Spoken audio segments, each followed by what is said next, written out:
Hello, I'm Rita, and my Chinese name is He Wenxuan.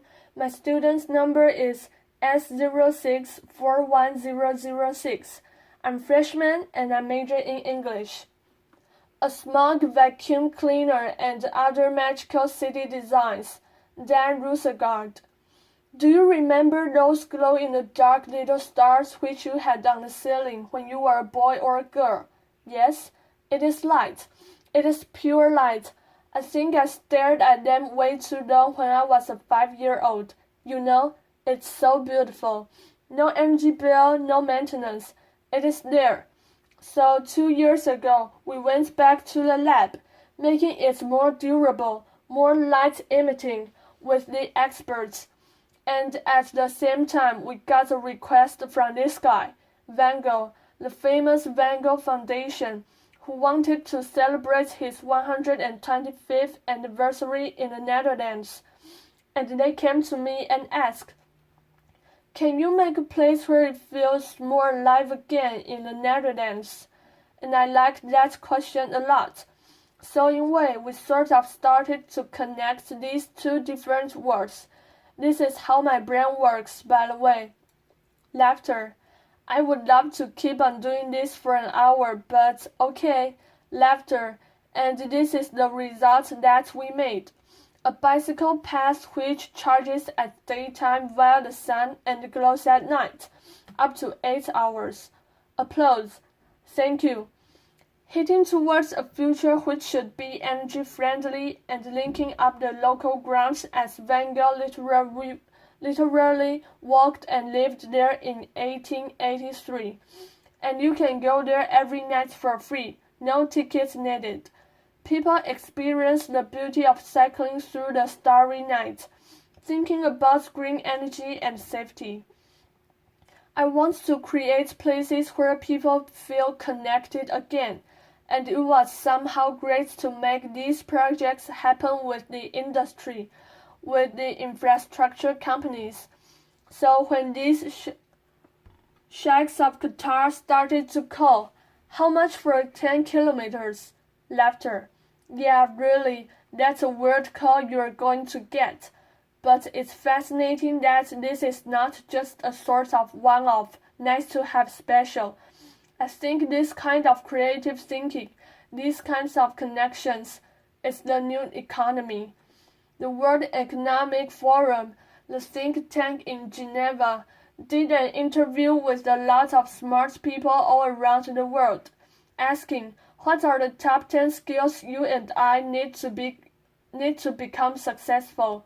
And what is interesting, what you see here, it's not about money or being really good in C++, although these are great skills to have, I have to admit.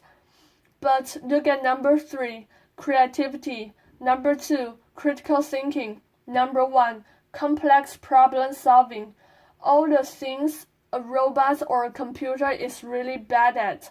And this makes me very optimistic, very hopeful for the new world.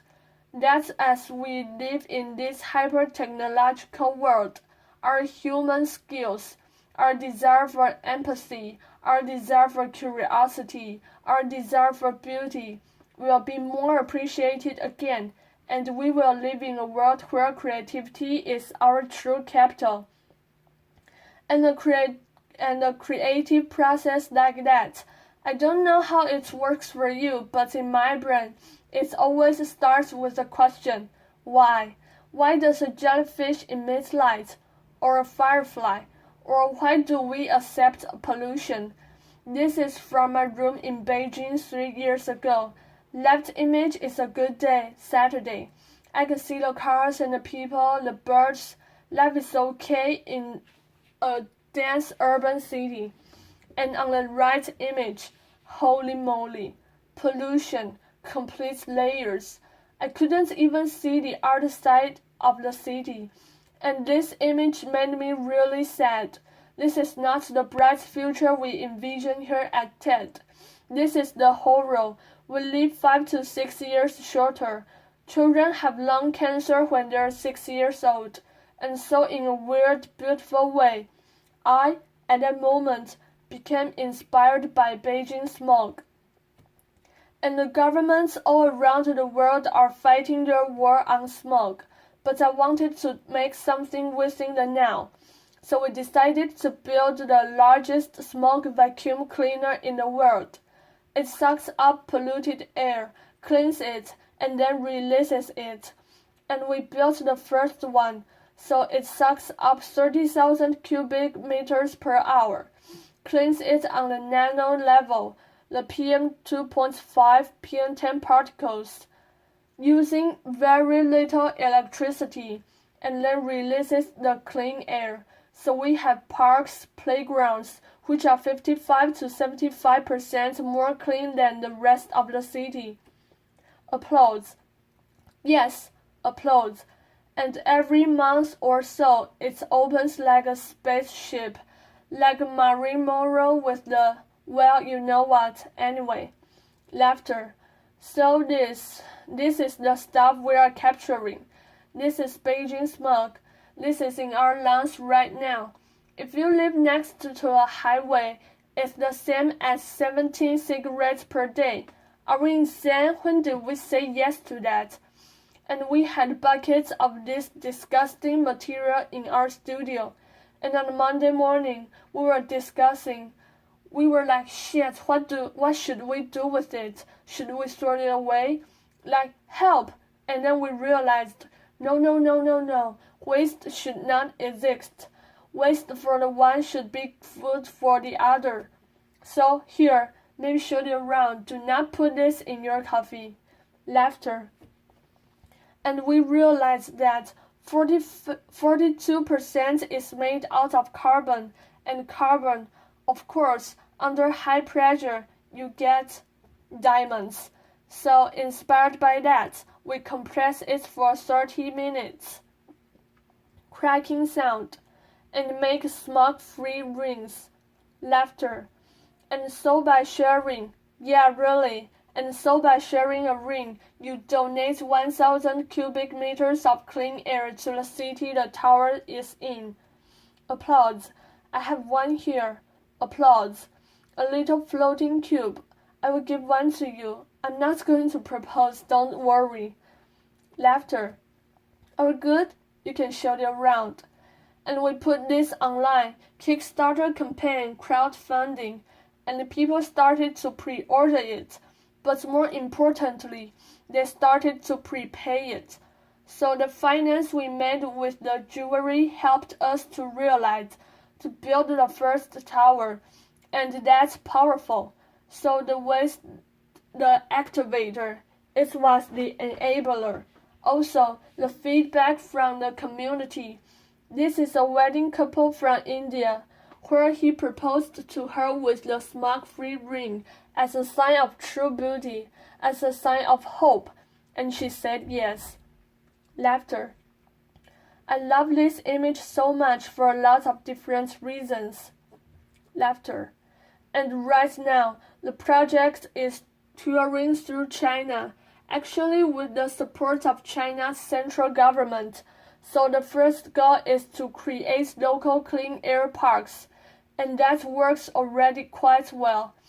55-75% more clean, and at the same time, we team up with the NGOs, with the governors, with the students, with the tech people to say, hey, what do we need to do to make a whole city smoke-free?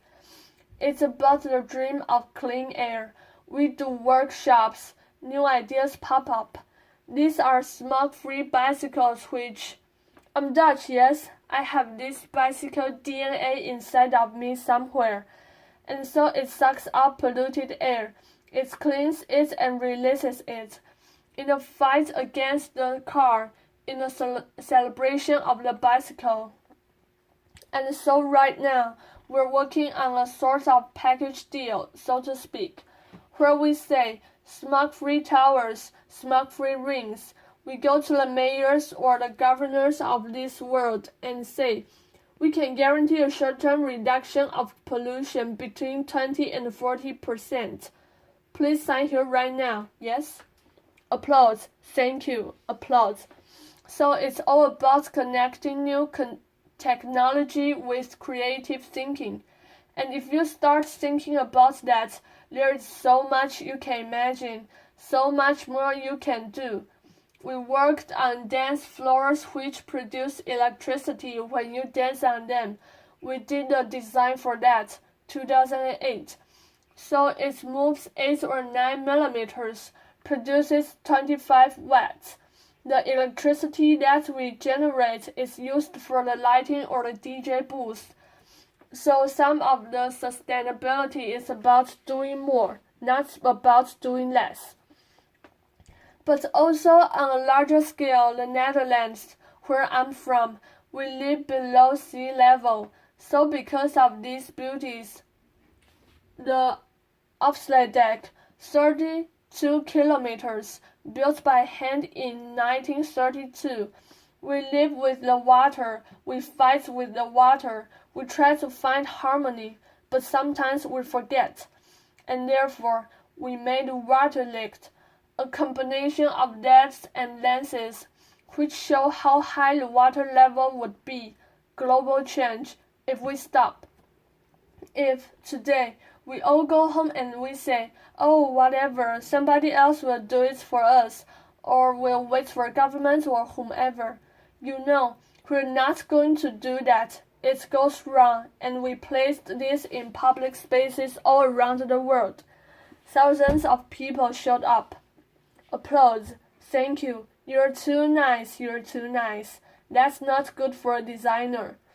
So thousands of people showed up, and some actually were scared, and they left.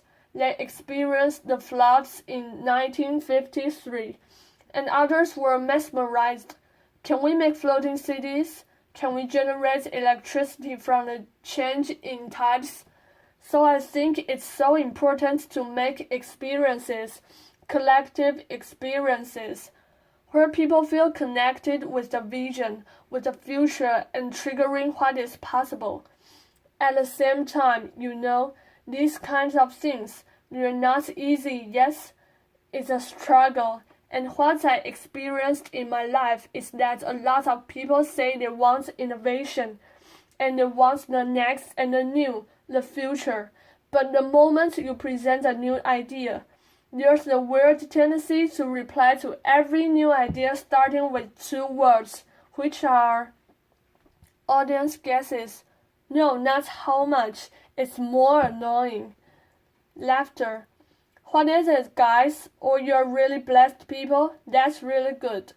Yes, but very good. Yes, but it's too expensive, it's too cheap, it's too fast, it's too slow, it's too beautiful, it's too ugly, it cannot be done, it already exists. I heard everything about the same project in the same week, and I got really, really annoyed. I got a bit of gray hair, started to dress in black like a true architect. Laughter. And one morning I woke up and I said, Dan, stop. This is dragging you down. You have to do something with this. You have to use it as an ingredient, as a component. And so we decided to build, to realize the famous yes but chair. Laughter. And this is an existing chair by Friso Kramer, a Dutch design, but we gave it a little update, a little hack, so to speak.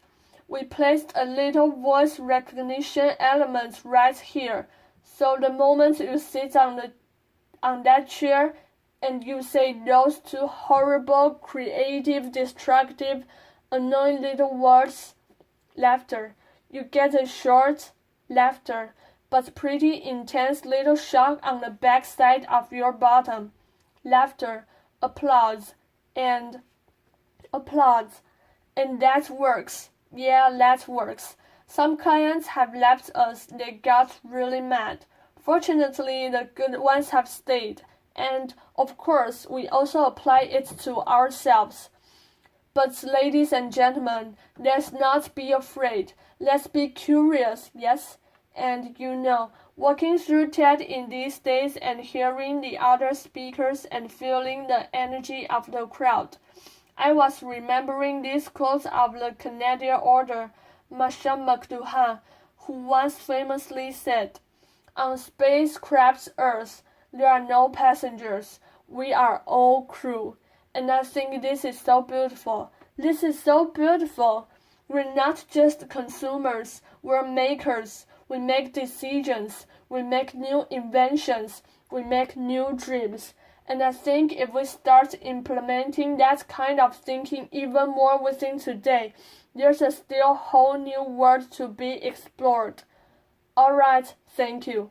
Applause, thank you. Applause. Thank you very much for listening.